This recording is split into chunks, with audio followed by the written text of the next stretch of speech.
સુરત વેડ road ખાતે અમુક petrol pump પર 200 રૂપિયાનું જ પેટ્રોલ અપાય છે, તેમાં પણ પેટ્રોલ પંપ પર લાંબી લાઈન લાગતા લોકો હેરાન થયા છે। લોકોનું કહેવું છે કે સરકારે પૂરતી સુવિધા કરવી જોઈએ જેથી લોકો હેરાન નહીં થાય।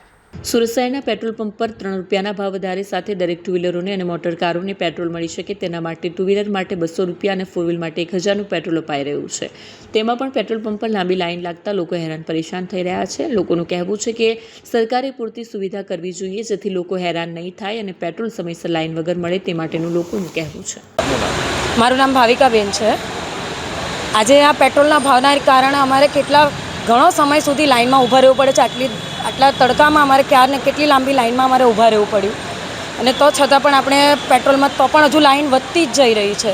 પણ એનું કંઈક સરકારે મેનેજમેન્ટ કરવું જોઈએ જેના કારણે આટલી બધી લાંબી લાઈન ન થાય, જેને વ્યવસ્થિત એ લોકોએ સમયસર બધું વ્યવસ્થિત કરવું જોઈએ કાર્યભાર।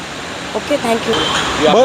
200 રૂપિયાનું જ આપે પેટ્રોલ, બરાબર। પછી લાઈનમાં કાંઈ કામે કાજે જવું આતે અથવા 2000 નોટબંધી કરી ત્યાં પછીની લાઈન જ આમાં શું કરવાનું? સરકારને જરાક આગળ પગલાં લેવા જોઈએ।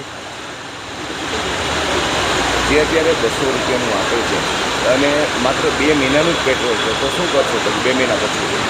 હવે તો 2 મહિનાનું પેટ્રોલ છે તો પહેલાં આવી રીતે જાહેરાત નહીં કરાય ને એમ કે 2 મહિનાનું જ છે।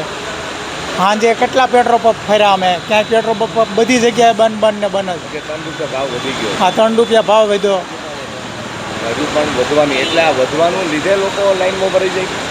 હવે એ તો કાંઈક શી ખબર।